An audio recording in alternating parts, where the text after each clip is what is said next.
Assalamualaikum, salam Malaysia Madani. Edisi Jumaat 27 Januari 2023, Berita Wilayah membawakan laporan terkini seluruh negara. Saya Nur Zamri, lintas langsung dari Sabah, Sarawak dan Perlis mengisi paparan hari ini. Terus setia sejam bersama Berita Wilayah.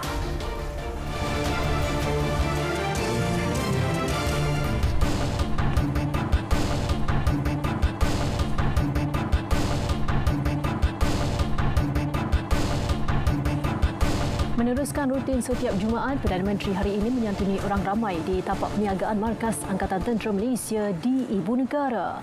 Datuk Seri Anwar Ibrahim meluangkan masa beramah mesra bertemu pengunjung dan menjamu selera sebelum menunaikan solat Jumaat di Masjid Khalid Al-Walid. Turut hadir Menteri Pertahanan Datuk Seri Muhammad Hassan, Panglima Angkatan Tentera Jeneral Tan Sri Effendi Buang dan Ketua Setiausaha Negara Tan Sri Muhammad Suki Ali. Peniaga yang ditemui teruja akan kesudian Perdana Menteri meluangkan masa selain turut menzahirkan harapan agar ekosistem perniagaan buat mereka terus diperkasa di bawah kerajaan perpaduan.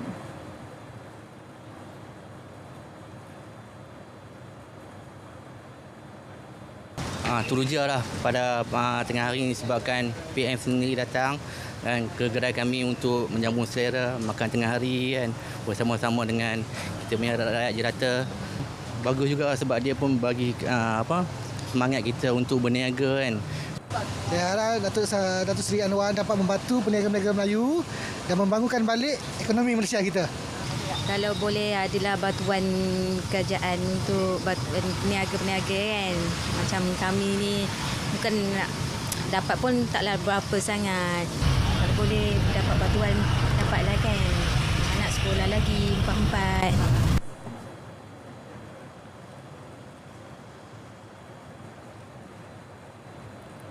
Projek tebatan banjir di 3 daerah di Johor akan segera dilaksana sebagai usaha mengurangkan risiko banjir. 3 daerah terlibat ialah Segamat, Batu Pahat dan Kota Tinggi.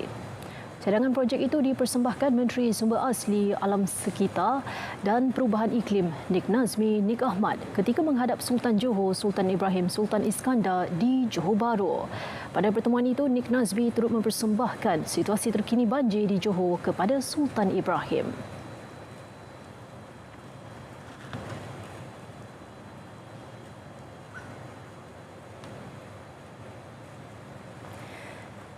Baik saudara, kita ke lokasi terjejas banjir di Kota Tinggi. Wartawan Erwin Zaid yang berada di sana memaklumkan yang jalan utama menghubungkan Johor Bahru ke Mersing iaitu Jalan Kota Tinggi Mersing masih dinaiki air. Namun ia boleh dilalui kenderaan. Tinjauannya di sana mendapati jalan itu digunakan secara kerap dan dilalui banyak kenderaan. Erwin, perincikan tinjauan anda di sana.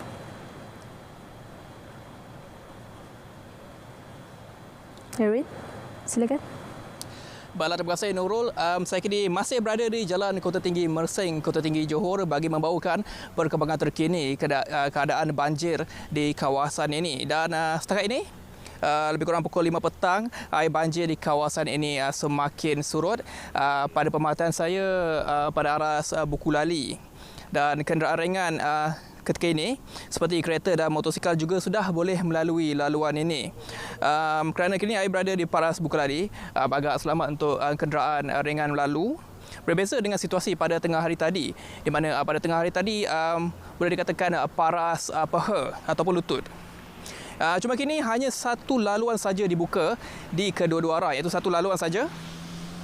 Dan laluan ini dibuka, satu laluan ini bagi menjaga keselamatan pengguna jalan raya. Dan kerana di tebing jalan ini merupakan kawasan tebing yang agak dalam di tebing jalan ini, jadi agak bersiko untuk kedua-dua arah dibuka.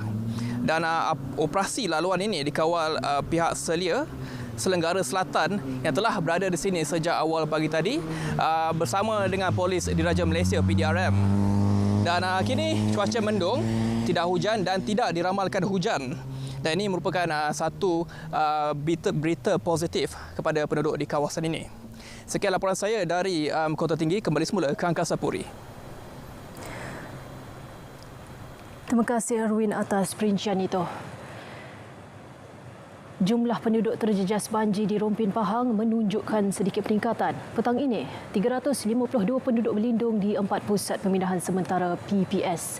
Terus saja bersama Muhammad Hazwan Azman di Rompin untuk perinciannya. Hazwan? Baik, terima kasih. Saya kini berada di Pusat Kawalan Operasi Bencana Daerah Rompin bagi memberikan gambaran semasa situasi banjir. Difahamkan pada ketika ini jumlah penduduk terjejas banjir sedikit meningkat dengan sebuah pusat pemindahan sementara PPS dibuka tengah hari tadi di Kampung Denai. Dan bagi mengetahui lebih lanjut, seketika bersama saya adalah pengerusi Jawatankuasa Pengurusan Bencana Daerah Rompin iaitu Datuk Ahmad Nasir Muhammad Siddiq. Okey Datuk, mungkin boleh ceritakan sedikit keadaan terkini banjir di daerah Rompin. Okey, terkini pada masa kini sehingga tengah hari tadi sebanyak 4 buah. Kita dah tutup 1 PPS dan kita buka baru. Jadi jumlah keseluruhan PPS yang dibuka sebanyak 4. Dengan jumlah keluarga sebanyak 105 keluarga dan jumlah mangsa dengan sebanyak 352 orang. Pusat pemindahan sementara yang kita sedang buka sekarang adalah Pusat Pemindahan Sementara Balai Raya Setajam, Pusat Pemindahan Sementara Balai Raya Bukit Lepas, Pusat Pemindahan Sementara Balai Raya Kampung Rekoh, dan yang kita baru buka tengah hari tadi Pusat Pemindahan Sementara Balai Raya Kampung Denai. Jadi kita harapkan ini sajalah PPS yang kita buka sehingga setakat ini. Okey Datuk, mungkin setakat ini bagaimana dengan proses perpindahan penduduk dan pengagihan bantuan? Okey. Alhamdulillah setakat ini perpindahan penduduk berjalan lancar, kerjasama daripada penduduk sangat baik. Saya tak ada dengar apa-apa isu lah daripada sama ada oleh pihak JKM maupun pihak PDRM. Nampaknya semua penduduk, alhamdulillah, penduduk Rompin telah memberikan kerjasama yang baik. Jadi bila diminta berpindah, mereka berpindah. Jadi alhamdulillah semuanya berjalan lancar. Dan bantuan pun alhamdulillah tiada apa-apa komen yang mengatakan tiada bantuan tidak sampai. Jadi untuk kampung yang sebelum ini terputus pun alhamdulillah kita berjaya menyampaikan bantuan, dan bantuan-bantuan kepada semua PPS berjalan dengan lancar. Alhamdulillah. Okey Datuk, mungkin setakat ni mungkin Datuk boleh ceritakan antara persiapan kemungkinan berlakunya banjir selepas ini yang terutama melibatkan kawasan-kawasan hotspot. Okey. Kita tidak menafikan mungkin berdasarkan ramalan daripada Map Malaysia mungkin akan ada hujan lebat tak esok, lusa mungkin. Jadi kita telah pun bersedia dari pihak APM, pihak PJRM, pihak JKM dan semuanya. Kita pun dah ada pihak ATM pihak Angkatan Tentera Malaysia yang telah sampai di sini, bersedia di Kuala Rompin dan juga di Muazzam, di Ibam.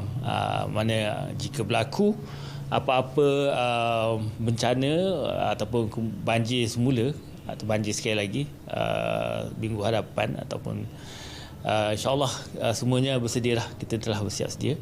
Dan bekalan makanan pun insyaAllah yang mana kurang tu kita akan stockpile balik untuk memastikan proses penghantaran bekalan nanti berjalan lancar, insyaAllah. Okey, baik, terima kasih Datuk di atas perkongsian itu tadi. Baik, saya kira itu saja perkembangan semasa situasi keadaan banjir di daerah Rompin ini. Kembali bersama Nurul untuk berita-berita seterusnya. Terima kasih Muhammad Azwan.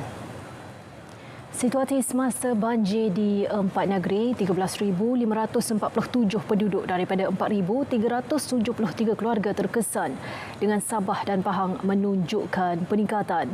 Sementara itu, Terengganu kekal dan Johor pula menyaksikan penurunan penduduk terjejas. Manakala semua pusat pemindahan sementara di Sarawak ditutup sepenuhnya. Berikut perinciannya.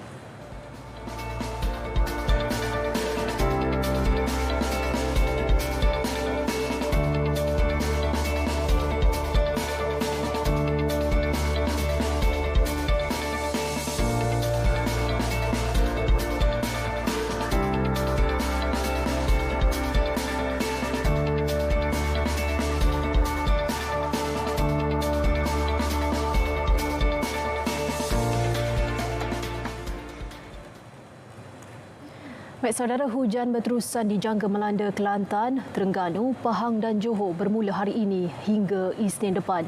Dan bagi mengikuti perkembangan cuaca semasa seluruh negara, kita bersama Pegawai Map Malaysia, Khairatun Nisa Syamsuddin. Assalamualaikum dan salam Malaysia Madani. Kembali bersama Jabatan Meteorologi Malaysia untuk informasi cuaca yang terkini. Met Malaysia masih lagi mengekalkan amaran angin kencang dan juga laut bergelora kategori pertama, kedua dan juga ketiga melibatkan kawasan-kawasan perairan yang telah ditandakan dengan warna kuning, jingga dan juga merah ini, termasuklah di kawasan perairan Negeri Kelantan, Terengganu, Pahang dan juga Johor Timur. Dan keadaan ini berkuat kuasa sehingga ke 31 Januari nanti. Dan berikutan ketinggian ombak boleh mencecah sehingga ke 4.5 meter. Ianya adalah berbahaya bagi sebarang aktiviti melibatkan perkapalan, bot-bot kecil, sukan dan juga rekreasi laut, termasuklah aktiviti-aktiviti di pelantar minyak terutamanya melibatkan kawasan yang telah ditandakan dengan warna merah ini. Seterusnya, Met Malaysia juga telah mengemas kini amaran hujan berterusan peringkat waspada dan juga buruk melibatkan negeri Kelantan, Terengganu, Pahang dan juga Johor yang mana ianya berkuat kuasa sehingga ke 30 Januari nanti. Dan hujan berterusan dijangkakan boleh berlaku di kawasan-kawasan amaran. Oleh itu, penduduk setempat diminta untuk sentiasa berwaspada. Berikutan hujan ini boleh menyebabkan banjir, terutamanya bagi mereka yang tinggal di kawasan berkedudukan rendah dan juga kerap banjir. Untuk melihat tinjauan luruan monsun yang terkini, marilah kita lihat di imej satelit dan dapat diperhatikan keadaan kelompok awan aktif membawa hujan dilihat sudah mula terbentuk sejak pada pagi tadi dan ianya dilihat masih lagi sedang berkembang dan juga mula memasuki di kawasan-kawasan amaran terutamanya melibatkan negeri-negeri pantai timur. Dan keadaan ini dapat dilihat dengan lebih jelas melalui paparan imej gemerada yang terkini dan mana keadaan hujan dilihat sedang berlaku sejak daripada pagi tadi melibatkan negeri Kelantan dan juga Terengganu, juga melibatkan di bahagian utara dan juga pedalaman di negeri Pahang ini. Keadaan hujan yang berlaku di negeri-negeri pantai timur ini dijangkakan boleh berlarutan sehingga ke tengah malam nanti. Hujan serta ribut petir juga dilihat sedang berlaku di satu dua tempat melibatkan negeri Kedah, Perak, pedalaman negeri Pahang, negeri Selangor, wilayah Persekutuan Kuala Lumpur termasuklah wilayah Persekutuan Putrajaya, negeri Sembilan dan juga Melaka yang mana keadaan ini dijangkakan boleh berlarutan sehingga ke awal malam nanti. Di negeri Sabah pula, keadaan hujan dilihat sedang berlaku di hampir ke semua bahagian di negeri Terbabit, termasuklah di bahagian utara, pedalaman dan juga barat negeri Sarawak. Yang mana keadaan hujan ini dijangkakan boleh berlarutan sehingga ke malam nanti. Baiklah, ini sahaja yang dapat saya kongsikan untuk anda. Jangan lupa untuk ikuti kami di laman Facebook, Instagram, Twitter dan juga YouTube rasmi Met Malaysia. Sekian melaporkan Khairatun-Nisa Syamsuddin. Assalamualaikum.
Pahang dan Selangor menubuhkan jawatankuasa teknikal antara kerajaan negeri bagi memperinci perkara berkaitan pembangunan air dan persempadan.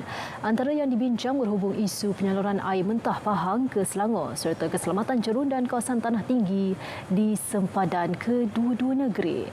Menteri Besar Pahang Datuk Seri Wan Rusdi Wan Ismail berkata turut dibincang mengenai penguatkuasaan bersama di sempadan berkenaan lori palak melebihi muatan serta penandaan negeri yang telah dimuktamadkan. Ia akan dilaksanakan dalam masa terdekat.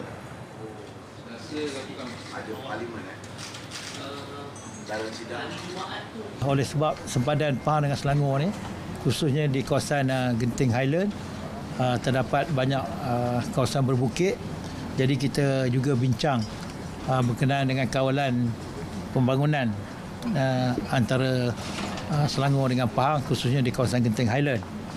Dan saya juga ucapkan terima kasih kerana Kerajaan Negeri Selangor telah menawarkan beberapa lokasi ataupun tempat bagi kegunaan latihan di Negeri Selangor, dan insyaAllah kita akan ambil peluang daripada tawaran yang dikemukakan oleh Kerajaan Negeri Selangor.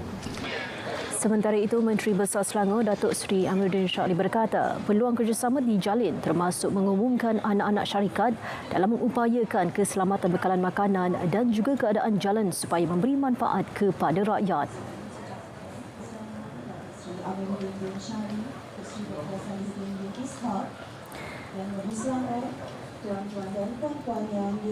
Kita melihat progres perkembangan sebab sebahagiannya melibatkan beberapa agreement, perjanjian seperti perbekalan air, seperti sempadan dan pembangunan lokaliti kawasan tinggi tadi. Beliau menyatakannya selepas mesyuarat dua hala kerajaan negeri Pahang dan Selangor di Kuantan. Dalam perkembangan lain, Kerajaan Selangor tidak bercadang untuk membubarkan Dewan Undangan Negeri dalam tempoh terdekat. Menteri Besar Datuk Seri Amiruddin Shazali berkata setakat ini perbincangan ke arah mengadakan pilihan raya negeri masih berjalan. Namun ia bukan keputusan untuk membubarkan kerajaan. Kita bincang tadi, rakan saya Skup Pertanian ada bangkitkan tadi daripada Food Security. Tidak dalam masa terdekat. Maknanya selepas raya ataupun sebelum raya ni tidak ada pembubaran, kalau saya boleh kumpulkan di sana. Langkah sementara kerajaan mengimport telur ayam dilihat mula memberikan impak positif. Ini terbukti apabila kekurangan telur pada bulan lalu hanyalah 1 juta berbanding ketika kekurangan kritikal 2 bulan sebelum itu sebanyak 118 juta biji. Kesan tersebut dirasai peniaga dan pengguna. Bagi peniaga Bahulu, Saadah Bahari yang mengusahakan perniagaan kuih tradisional itu sejak 10 tahun lalu berkata, kekurangan bekalan pada Oktober lalu nyata meresahkan beliau dan suami. Setiap hari 600 biji telur ayam diperlukan untuk menghasilkan lebih 2,000 bahulu. Selain bahulu, aneka jenis kek dan biskut turut dihasilkan.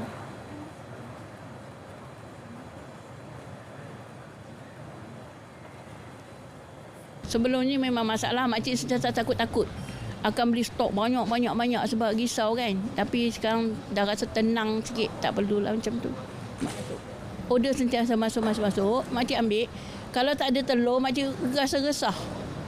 Takut nanti bila orang punya order dah ambil, kita tak boleh nak buat kuih. Sebab dia memang penting telur. Namun sejak sebulan lalu, keadaan tersebut kembali pulih apabila bekalan telur ayam lebih mudah diperoleh. Impak positif tersebut turut diakui pengguna lain dan mereka memuji langkah yang digerakkan kerajaan. Bau ni memang adalah sebab mungkin COVID kan. Tapi pasal sekarang alhamdulillah tak ada masalah apa. Untuk kami peniaga-peniaga ni alhamdulillah lah okey. Masa cuti Indonesia ni pun saya pun on tak cuti. Sebelum ni memang susah lah bila nak dapat. Jadi so far kita dah dapat dia punya bekalan-bekalan lah. Tak ada masalah. Sementara itu, Kementerian Perdagangan Dalam Negeri dan Kos Sara Hidup Perak memaklumkan tiada aduan diterima pihaknya mengenai kekurangan bekalan telur ayam tahun ini. Sekiranya kita dapati melalui pemeriksaan kita terdapat kekurangan telur di beberapa tempat, kita akan minta pemborong salurkan bekalan telur dengan keadaan segeralah. So ini kemungkinan inilah sebabnya bila kita bertindak dengan cepat dan cekap, aduan itu tidak masuk pada kami. Maknanya kita dah sebelum mereka buat aduan, kita dah dapat atasinya di peringkat bawahan. Pengeluaran telur ayam di Perak setiap hari kira-kira 4.6 juta biji.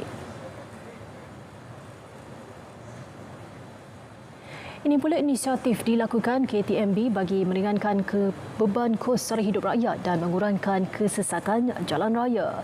Kempen travel sama-sama dilancar dengan diskaun berkumpulan sebanyak 25%. Tawaran bermula hari ini hingga 31 Disember depan. Inisiatif turut membantu merancakkan lagi sektor pelancongan dalam negara.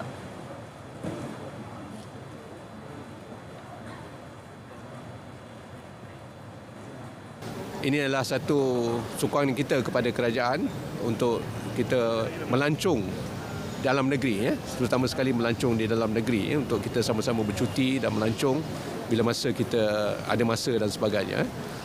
Pelancaran kempen travel sama-sama berlangsung di Ibu Negara. Program ini akan diteruskan setiap tahun bagi menghargai pengguna setia KTMB serta menarik minat orang ramai untuk terus menggunakan perkhidmatan ini sebagai pengangkutan utama.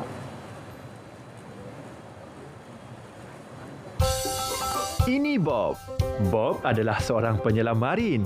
Setiap hari, Bob mendapati semakin banyak plastik dihanyutkan ke dalam laut. Kesannya boleh mengakibatkan jumlah plastik melebihi daripada hidupan laut menjelang 2050 jika tindakan tidak diambil. Dianggarkan 50% plastik yang dihasilkan adalah plastik sekali guna dan 13 juta tan plastik dihanyutkan ke laut. Kerana sayangkan alam sekitar, Bob mengambil inisiatif membersihkan sisa plastik.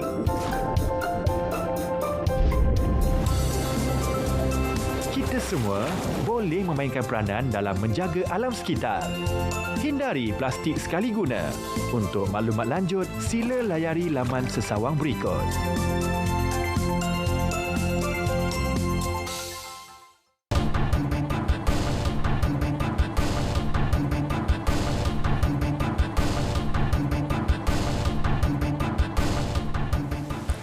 Skuad Perkeso Prihatin terus dipergiat bagi membolehkan lebih ramai mencarum skim keselamatan sosial pekerjaan sendiri dan suri rumah seluruh Perlis. Perinciannya langsung bersama Ahmad Iqbal Arif Yaakob di studio RTM Kanga. Baik Nurul, Perkeso Perlis merekodkan 7,470 individu mencarum di bawah skim keselamatan sosial pekerjaan sendiri SKSPS sehingga kini. Jumlah berkenaan meliputi 6,370 yang direkodkan sehingga Disember lalu. Manakala tambahan sebanyak 1,100 individu yang mencarum sehingga semalam melibatkan 20 sektor. Menurut Adu Indra Kayangan Gan Ailing, bagi skim keselamatan sosial suri rumah yang diperkenalkan pada 1 Disember 2022, sebanyak 49 individu telah mencarum. Jumlah berkenaan dijangka terus meningkat dengan pelbagai kempen dilaksanakan Perkeso. Pelbagai faedah bakal dinikmati oleh mereka yang mencarum, termasuklah perubatan, hilang upaya kekal, hilang upaya sementara, pengurusan mayat dan pendidikan. Semua yang masih belum mencarum, mereka boleh datang ke Perkeso Negeri Perlis untuk membuat pendaftaran ataupun telefon. Kalau tak tahu, boleh telefon ke pejabat Perkeso dahulu untuk membuat pertanyaan. Dan semua pekerja staf-staf di sini memang ramahlah memberi penerangan dan layanan. Dan yang paling penting adalah mereka yang layak mencarum dan masih tidak mencarum, kami berharap anda semua boleh datang untuk membuat caruman. Bila ditemui pada program penyampaian mock check faedah, peralatan pemulihan dan hamper kepada orang berinsurans di Kanga. Jabatan Pengangkutan Jalan JPJ Perlis telah mengeluarkan sebanyak 503 saman sepanjang OPS Tahun Baharu Cina bermula 18 Januari hingga semalam. Tindakan berkenaan hasil pemeriksaan terhadap 4,742 kenderaan dengan 191 daripadanya dikenakan tindakan melibatkan 424 kesalahan. Menurut pengarah JPJ Negeri, Fatimah Muhammad Alipiah, antara kesalahan dilakukan adalah lesen kenderaan motor tamat tempoh sebanyak 96 kes, kesalahan teknikal 91 kes, tiada perlindungan insurans dengan 84 kes dan tiada lesen memandu mencatatkan 73 kes. Selain itu, kesalahan lain yang turut dikesan melibatkan 12 kes bagi 7 kesalahan utama. Antaranya, lesen memandu tamat tempoh, pemalsuan nombor pendaftaran termasuk notis penyitaan terhadap 63 kenderaan. Kesalahan tertinggi melibatkan lesen memandu dan lesen kenderaan motor. Kita daripada masa ke masa tak berhentilah, maknanya setiap kita bukan bermusim, semua ops kita jalankan ni memang yang biasa kita lakukan setiap hari. Cuma ni bila musim perayaan ni strategi dia berbeza sikit. Sebab kenapa? Sebab kita fokus bila kenderaan banyak, so kita tak boleh buat sekatan yang raya seperti biasa. Kalau tak, dia akan jam satu ni lah kan. Jadi Perlis ni kalau satu jalan jam pun agak susah sebab mungkin dari segi keluasan jalan kita tak besar. Beliau menyatakannya kepada media selepas menghadiri Majlis Perhimpunan Setia Warga JPJ Perlis di Kompleks JPJ Negeri Jejawi. UPS Tahun Baru Cina akan berakhir tengah malam ini dengan tumpuan di 14 lokasi utama berlakunya kemalangan serta stesen bas Ekspres Kanga. Jumlah tangkapan hasil laut yang didaratkan 80 nelayan di Kuala Sungai Baru Simpang 4 didapati meningkat bulan ini, terutamanya udang bersaiz besar. Tinjauan RTM di Jeti Pendaratan Hasil Laut Kuala Sungai Baru mendapati jumlah hasil laut yang didaratkan nelayan dianggarkan lebih 1 metrik tan setiap hari berbanding 600 hingga 700 kg sebelum ini. Menurut ahli Lembaga Pengarah Persatuan Nelayan Kawasan Perlis Selatan, Abu Bakar Saad, perubahan cuaca ketika ini membolehkan tangkapan udang meningkat berbanding hasil laut lain. Pembeli juga boleh mendapatkan hasil laut segar pada harga yang berpatutan. Ni macam price timer pun ada yang RM7, RM8 kan. Tapi dapat jual itu mungkin ke 5-16 lah kan. Tapi kalau di pelantak ni insya-Allah sini boleh kita harga boleh dirunding kan. Lebih tu kadang-kadang depa suka main di pelantak tengok ramai orang ada kat pelantak ni kan. Mana di sini boleh runding. Hasil laut ni sekarang ni selepas raya ada udang. Jadi pendapatan nelayan mungkin bertambah lah. Bila udang-udang yang diadakan dibandingkan sebelum raya Cina tak ada udang, rugi lah. Tapi harga udang kurang lah sikit daripada antara RM5 ke RM10 daripada harga sebelum raya Cina. Harga pendapatan lah boleh macam udang A bayar RM60, B bayar RM50. Jadi pendapatan nelayan ni dia lebih sikit lah, tinggi sikit. Ada yang boleh 400 sehari, 500, tak tentulah. Nelayan di Kuala Sungai Baru juga berdepan pencerobohan oleh nelayan yang beroperasi secara haram yang melakukan tangkapan melebihi kawasan ditetapkan. Justru, pihak berkuasa terus melaksanakan rondaan dan penguatkuasaan sekitar perairan Kuala Perlis dan Kuala Sungai Baru.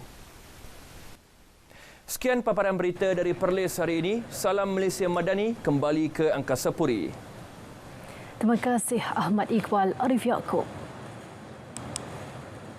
Baik, perkembangan bola sepak, Penang FC memerlukan sedikit masa untuk mengenal pasti barisan ke-11 utama pasukannya bagi mengharungi siangan Liga Malaysia 2023. Pengenali sementaranya Manzur Azwira mengakui masih banyak kelemahan yang perlu diperbaiki, terutamanya keserasian dan persahaman antara pemain skuad Harimau Kumbang. Jelas Manzur, beberapa aksi persahabatan telah diadakan sebagai persiapan sekaligus memberi ruang para pemain membuktikan kemampuan masing-masing.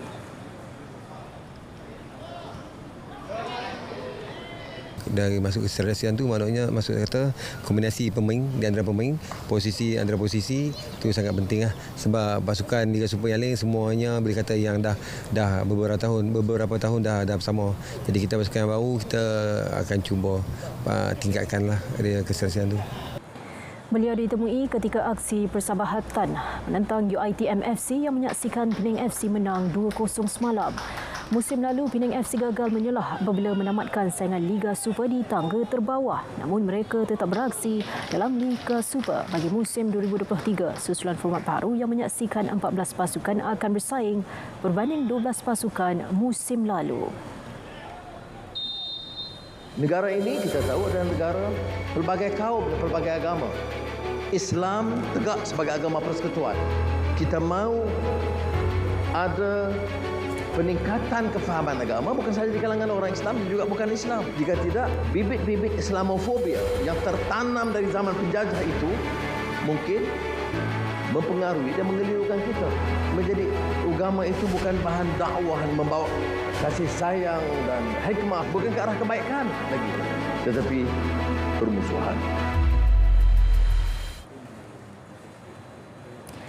Sindiket membekalkan tenaga kerja dan pas lautan kerja sementara PLKS palsu tumpas. 7 suspek ditahan termasuk 5 warga Bangladesh. Wartawan Adli Habibullah kini berada di Jabatan Imigresen di Putrajaya bagi melaporkan perkembangan semasa dari sana. Adliah, teruskan dengan perkembangannya. Ya Nurul, sindiket yang membekalkan tenaga kerja dan pas lawatan kerja sementara palsu akhirnya tumpas. Didalangi 2 lelaki warga negara Bangladesh, sindiket ini dipercayai telah mengaut keuntungan hampir RM900,000 sepanjang 8 bulan pengoperasiannya. Dan untuk berbicara lebih lanjut mengenai kejayaan Jabatan Imigresen Malaysia merungkai sindiket ini, ketika ini bersama saya ialah Ketua Pengarah Imigresen Datuk Seri Khairul Zaimi Daud. Jadi Datuk, mungkin Datuk boleh kongsikan bagaimana sebenarnya tempoh risikan ini berlaku dan bagaimana penemuan suspek. Terima kasih. Berdasarkan kepada maklumat daripada orang ramai yang kami terima, kerja-kerja persikan untuk menumpaskan operasi ini telah dijalankan selama 3 bulan di mana penyamaran telah dilakukan oleh pegawai-pegawai saya, dan hasil daripada kerja-kerja persikan ini kami mendapati bahawa sindiket ini mereka menubuhkan sebuah syarikat pembinaan yang sah berdaftar dengan SSM dan menggunakan nama rakyat tempatan yang berkahwin dengan warga Bangladesh ini, dan mereka mengeluarkan PLKS ataupun Pas Lawatan Kerja Sementara, iaitu permit yang diberikan oleh Jabatan Imigresen Malaysia kepada pekerja-pekerja asing secara tidak sah, atau dalam bahasa mudahnya PLKS palsu. Dan selain daripada itu, mereka turut menawarkan pula PLKS palsu ni kepada majikan-majikan lain daripada pelbagai sektor, dan bayaran dikenakan agak mahal, iaitu RM5 ke RM6,000 untuk setiap pekerja asing. Jadi mungkin Datuk Seri boleh kongsikan modus operandi sindiket ini. Mereka akan mencari mana-mana warga negara asing, khususnya daripada Bangladesh dan Nepal, yang tidak mempunyai kerja lagi dan yang telah tamat tempoh tinggalnya di Malaysia ni, iaitu PLKS-nya telah tamat, dan ada juga di kalangan mereka yang tidak lagi mempunyai dokumen perjalanan. Jadi mereka ni akan diminta untuk memohon pasport kepada kedutaan masing-masing, dan setelah pasport itu diperolehi, PLKS ini akan dikeluarkan kepada mereka, dan mereka akan diminta untuk membayar antara RM5 ke RM6,000 yang saya sebutkan tadi. Jadi mereka bergerak untuk mencari mana-mana warga negara asing yang berada di sekitar Lembah Kelang ini khususnya, yang mungkin telah pun kehilangan pekerjaan ataupun yang telah tinggal secara tidak sah di dalam negara kita, parti, dan akan ditawarkan untuk bekerja dengan mana-mana majikan yang mencari pekerja, dan tempoh mengeluarkan PLKS itu lebih cepat. Mereka ini sebenarnya tidak tahu bahawa PLKS itu adalah palsu. Jadi mungkin Datuk Seri boleh beri nasihat sikitlah kepada majikan yang jangan mudah tertipu dan hanya berurusan dengan Jabatan Imigresen Malaysia mengenai PLKS ini. Ya, secara kebetulan program rekalibrasi tenaga kerja telah dijalankan semula mulai hari ini, 27 Januari 2023. Jadi kepada mana-mana majikan, tidak kira sama ada perniagaan besar, perniagaan kecil, pekebun-pekebun kecil di kampung-kampung dan pemilik-pemilik kedai makan, mohon artikel terus kepada Jabatan Imigresen Malaysia, dan permohonan boleh dikemukakan secara atas talian. Sekiranya terdapat mana-mana pemilik premis perniagaan yang tidak begitu mahir untuk mengemukakan permohonan secara online ini, mereka boleh pergi ke pejabat-pejabat imigresen untuk mendapatkan bantuan khidmat nasihat. Baik, terima kasih Datuk Seri. Jadi untuk itu saya kira setakat ini lintas langsung sidang media tangkapan sindiket membekalkan tenaga dan pas lawatan kerja sementara di Putrajaya ini kembali ke Nurul di Angkasa Puri. Silakan. Terima kasih Adliah atas perincian itu.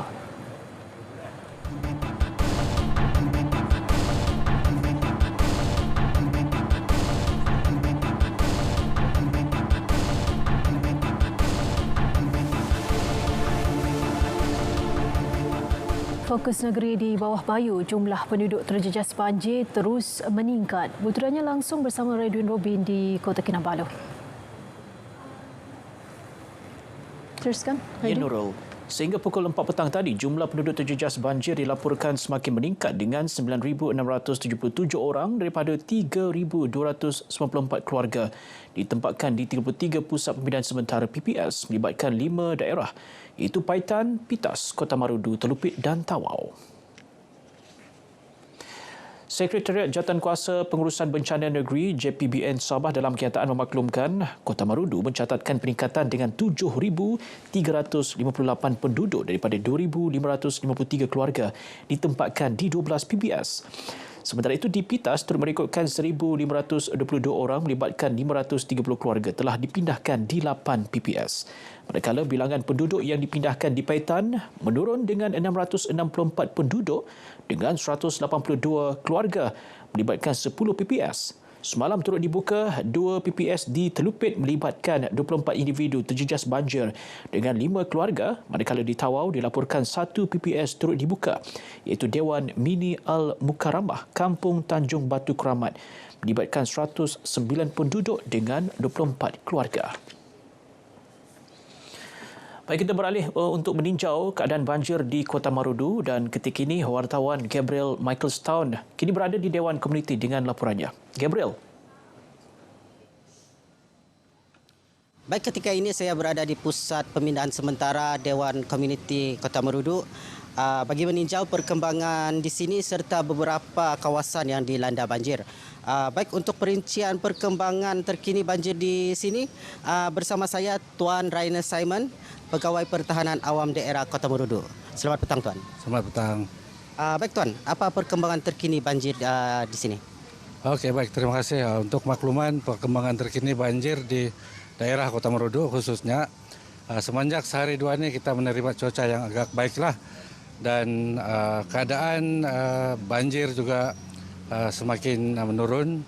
Paras air yang kita terima daripada laporan GPS juga sudah menurun daripada paras bahaya ke paras waspada lah setakat ini. Namun begitu kita sentiasa dalam keadaan siap siaga memandangkan cuaca masih lagi dalam keadaan mendung lah. Baik. Baik, Tuan. Bagaimana status kesiapsiagaan para anggota APM dan operasi pemindahan yang dilakukan setakat ini? Baik, untuk kesiapsiagaan khususnya kepada anggota pertahanan awam, anggota pertahanan awam khususnya di daerah Kota Marudu sentiasa bersiap sedia apa juga kemungkinan bencana yang terjadi. Selain daripada itu, kita juga mendapat bantuan manpower dan logistik daripada beberapa daerah termasuk di tim daripada PNP negeri dan kita sentiasa bersiap sedialah apa juga kemungkinan yang akan terjadi. Baik, Tuan. Adakah kawasan yang dikenal pasti memerlukan pemantauan lebih? Baik, untuk khususnya di daerah Kota Marudu ada beberapa kawasan lah yang berhampiran dengan kampung-kampung yang berhampiran dengan sungai lah terutamanya. Di situ kita lebih pada pemerhatian untuk pemantauan lah. Agensi keselamatan yang ada seperti PDRM, Bomba, APM dan agensi-agensi yang lain sentiasa memantau kampung-kampung yang memang kita kenal pasti hotspot banjir lah. Baik, Tuan. Mungkin ada nasihat kepada orang awam terutama yang ada anak-anak kecil. Baik, untuk nasihat kepada penduduk yang khususnya yang penduduk kampung yang hotspot dilanda banjir, nasihat khususnya kepada kanak-kanak di musim banjir ini minta janganlah turun ke bermain air ataupun mandi-manda di sungai sebab keadaan cuaca pun belum agak baik dan kemungkinan air akan naik secara tiba-tiba akibat daripada hujan-hujan yang sebelum inilah. Baik, Tuan. Terima kasih atas perincian itu tadi. Baik, setakat ini sahaja dahulu perkembangan banjir di Kota Marudu. Teruskan bersama kami untuk mengetahui berita terkini. Ya, baik. Terima kasih Gabriel untuk laporan dari Kota Marudu. Sahabat Elektrisiti Sdn Berhad SESB memaklumkan telah menutup 22 pencawang elektrik di Pitas bertujuan menjaga keselamatan awam. Langkah berkenaan juga turut memberi kesan terhadap beberapa kampung berdekatan seperti Kampung Bawang dan kampung-kampung sepanjang Jalan Kinabungan. Pengurus Besar Kanan Pengurusan Aset Insinyur Idris Muhammad Noor dalam kenyataan media di Ibu Negeri turut memberitahu bahawa setakat ini bekalan ke daerah Kudat dan Kota Marudu masih dalam keadaan terkawal.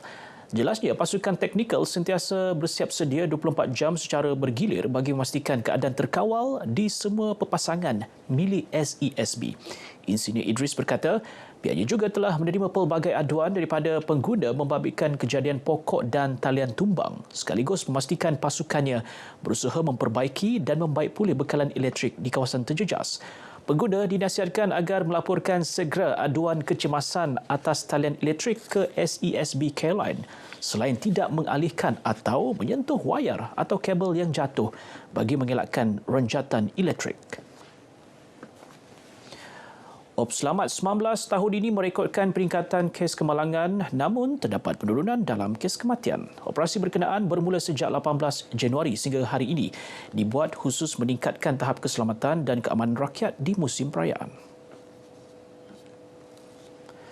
Pesuruhjaya Polis Sabah Datuk Idris Abdullah berkata, bagi tempoh 18 hingga 24 Januari, sebanyak 409 kemalangan telah dilaporkan berbanding tempoh yang sama pada Ops Selamat 17, iaitu 303 kemalangan. Ini menunjukkan peningkatan 106 kes atau 35%.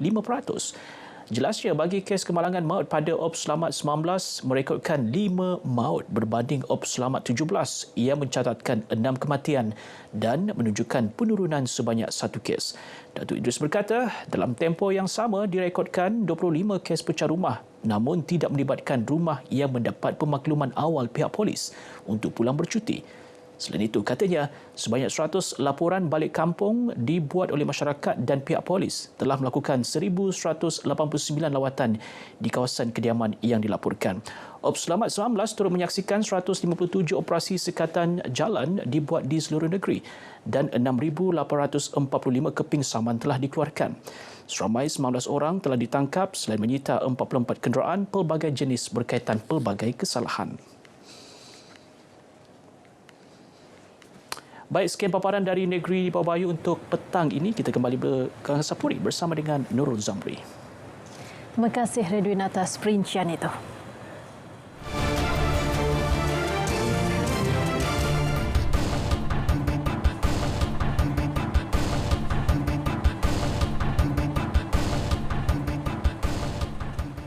Fokus dari Bumi Kenyalang hari ini tambah baik. Semua suspek berkaitan pendidikan di Sarawak. Perinciannya bersama Vanessa Maring. Wi, silakan.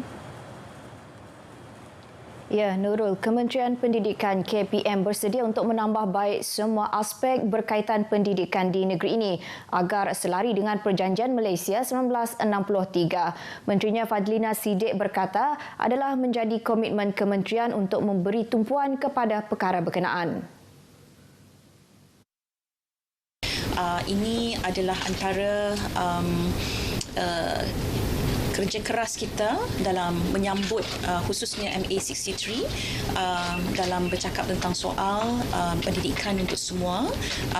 No one should left behind dan akses pendidikan yang kita harus utamakan yang terkait rapat juga dengan pembangunan sekolah-sekolah daif di Sarawak. Beliau memberitahu demikian dalam sidang media selepas mengadakan kunjungan hormat terhadap Premier Sarawak Dato' Patinggi Tan Sri Abang Johari Tun Openg di Kuching.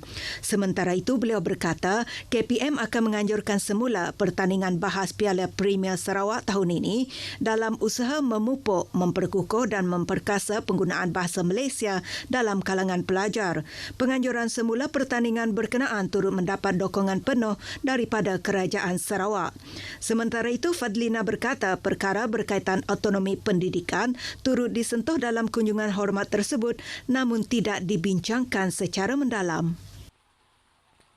Terharu dan gembira. Demikian reaksi yang dikongsikan Cikgu Kelian Jerman 54 tahun, guru di Sekolah Kebangsaan St. Columba Miri ketika rombongan program ziarah prihatin Kementerian Pendidikan Malaysia KPM yang diketuai oleh Menterinya Fadlina Siddiq tiba di kediaman di Taman Jelita Miri semalam.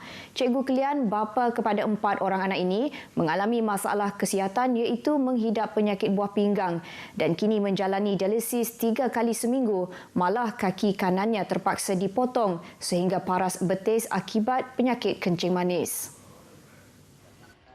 Kesukaran untuk bergerak menjadi terbatas menyebabkan beliau kini hanya menjalani cuti berpanjangan dan mula tidak mengajar sejak November 2022.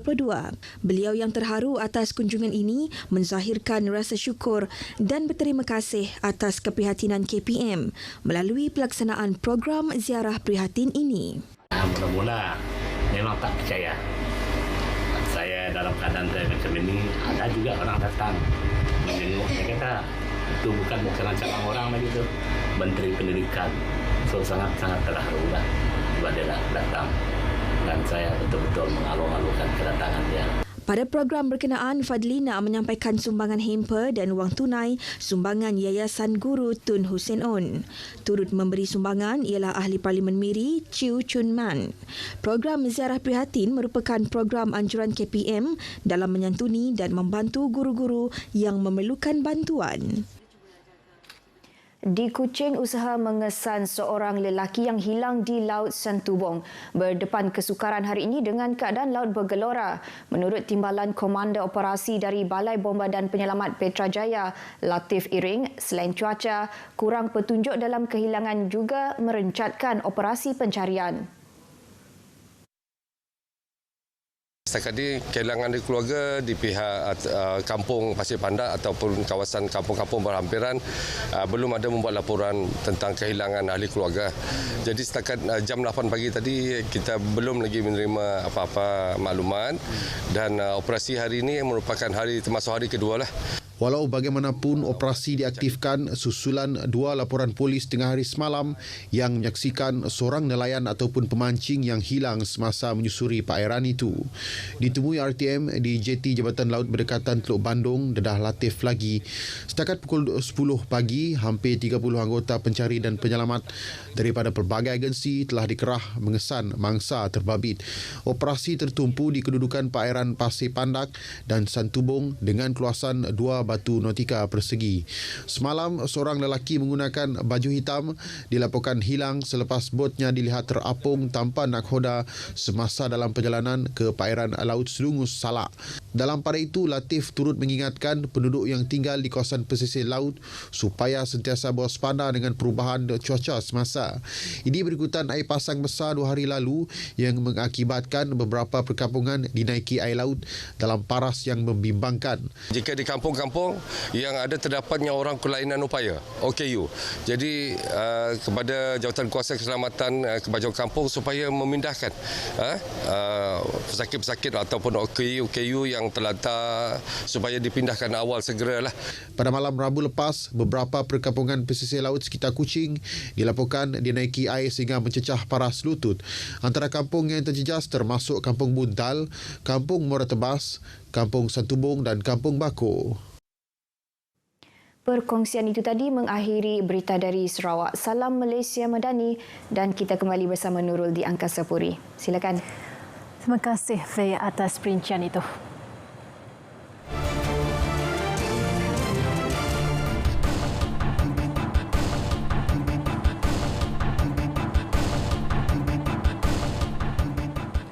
Keadaan paras air banjir di Johor terus menunjukkan tren penurunan memasuki hari keempat negeri itu dilanda banjir. Bagi mendapatkan gambaran terperinci, kita bersama wartawan Muhammad Ashraf Ishak yang sempat mengikuti tinjauan udara pasukan gerakan udara PGU PDRM di sekitar Johor. Tinjauan menggunakan helikopter Agusta Westland AW139 berlepas dari Pulau Porskamat pada pukul 8.15 pagi. Lokasi tinjauan tertumpu di kawasan daerah Skamat, Muar dan Keluang yang sebelum ini merupakan antara daerah yang teruk terjejas akibat banjir. Berdasarkan pemakaian saya selama lebih 2 jam di udara, keadaan paras air di kebanyakan kawasan bandar di 3 daerah ini sudah hampir surut sepenuhnya. Hanya beberapa kawasan kampung dan kawasan pedalaman yang berdekatan sungai masih ditenggelami air. Alhamdulillah, keadaan cuaca yang cerah pada hari ini memudahkan saya bersama dengan anggota PGU untuk melakukan pemantauan dari udara bagi melihat kawasan yang masih ditenggelami air banjir. Namun secara keseluruhannya di kebanyakan kawasan di negeri Johor, air banjir telah bersurut dan bertambah baik berbanding dengan beberapa hari sebelum ini.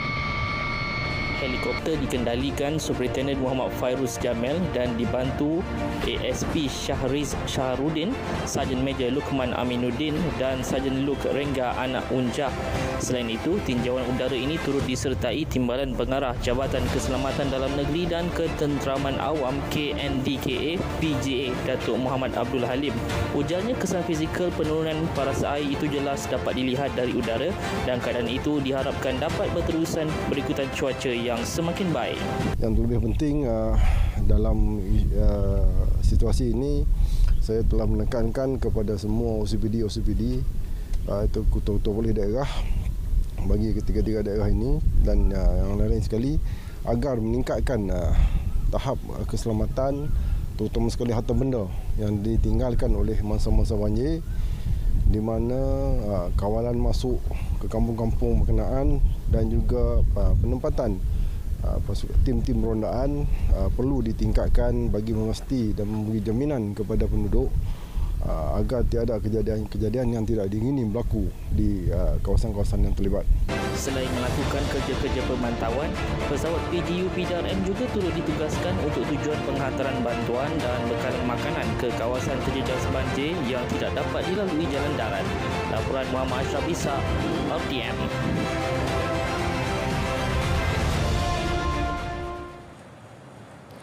Penguatkuasaan khas sempena musim perayaan Tahun Baru Cina akan berakhir malam ini sejak bermula 18 Januari lalu. Di Negeri Sembilan, sebanyak 201 notis saman dikeluarkan JPJ sepanjang pelaksanaan OPS tersebut. Kesemua kesalahan yang dilakukan pengguna jalan raya itu dikesan menerusi drone. Pengarah JPJ Negeri Sembilan Hanif Yusabra Yusof berkata, 2 unit drone telah digunakan di kawasan lebuh raya yang tertumpu kepada kesalahan penggunaan lorong kecemasan. Di jalan utama pula bagi mengesan kesalahan gagal mematuhi lampu isyarat merah dan juga memotong barisan. Sementara itu di Melaka, daripada 2,951 kenderaan yang diperiksa, JPJ 922 notis dikeluarkan setakat semalam. Pengarahnya Muhammad Firdaus Sharif berkata sebanyak 412 diambil tindakan. 79 kesalahan utama direkodkan, antaranya meliputi tidak mematuhi lampu isyarat 42 kes, lebih muatan 18 dan mandu di lorong kecemasan 11 kes.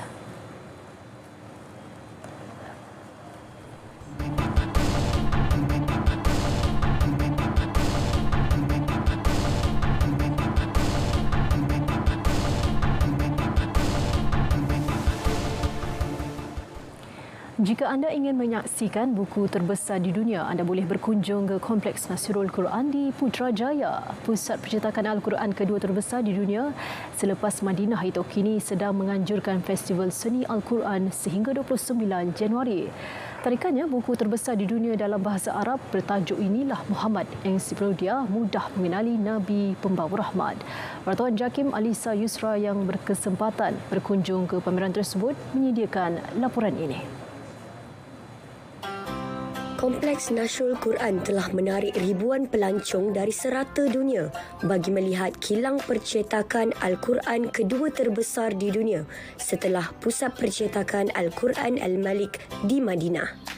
Ia menyasarkan percetakan 1 juta naskah Al-Quran setahun dan 30% daripadanya diwakafkan di negara-negara yang mempunyai penduduk minoriti Islam serta yang kurang berkemampuan. Kita juga baru-baru ni di mana saya sendiri terlibat, kita mencetak Al-Quran terjemahan Mandarin.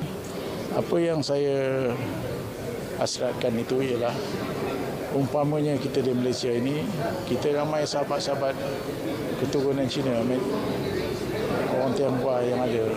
Tetapi mereka tidak didedahkan dengan dokumen Quran yang diterjemahkan kepada Mandarin.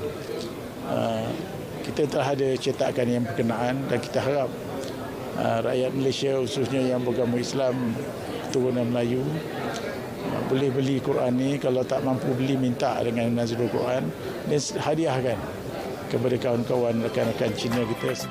Bukan itu sahaja, pengunjung disajikan dengan pelbagai aktiviti menarik seperti lawatan eksklusif ke kilang percetakan Al-Quran yang hanya dibuka setahun sekali dan melihat pelbagai pameran artifak Rasulullah sallallahu alaihi wasallam. Dan Quran kita yang kita buat ni tak ada di kedai-kedai. Dan Quran kita ni yang terbaru contohnya Quran Mufiq, dia baca ensiklopedia. Dan kita masukkan teknologi dalam Quran itu. Bukan saja dapat membaca tapi dia dapat gunakan teknologi untuk mendengar bacaan dia. Jadi ini semua ni satu pembaharuan yang kita lakukan dan ini menunjukkan bahawa kemampuan kita ialah untuk mendekatkan Quran dengan masyarakat.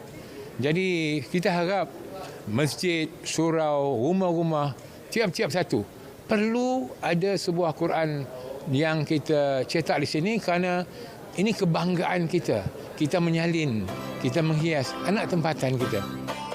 Pihak penganjur turut menyediakan perkhidmatan pelupusan Al-Quran dan pertontonkan kain kiswah Kaabah serta pelbagai artefak milik Rasulullah SAW dan sahabat baginda.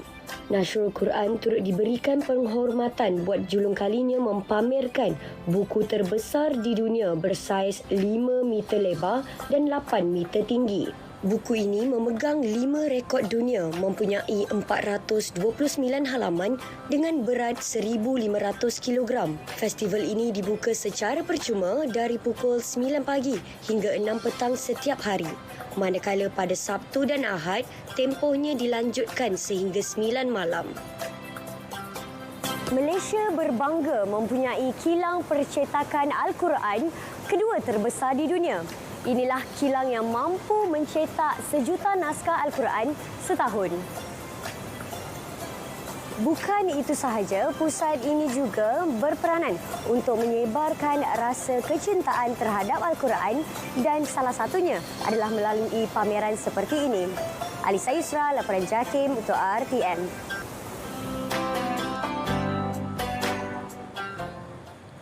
Perlumbaan berbasikal antarabangsa tertua Asia Tenggara Jelajah Malaysia JM kembali dianjurkan tahun ini selepas 5 tahun menyepi. Kejohanan yang memasuki edisi ke-54 itu akan membuka tirai pada 26 Januari ini dengan 5 peringkat saingan melibatkan jarak keseluruhan 728.45 km. Jelas Pengerusi Eksekutif Jelajah Malaysia Datuk Nik Rosma Nik Muhammad meskipun tertangguh akibat COVID-19, kemeriahan perlumbaan berstatus 2.2 itu masih berjaya menarik 24 pasukan berstatus benua dan kebangsaan dengan penyertaan 120 pelumba.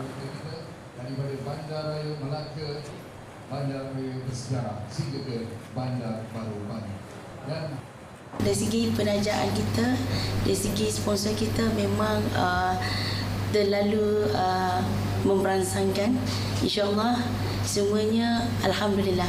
Confidence saya terlalu baguslah untuk jelajah kali ini.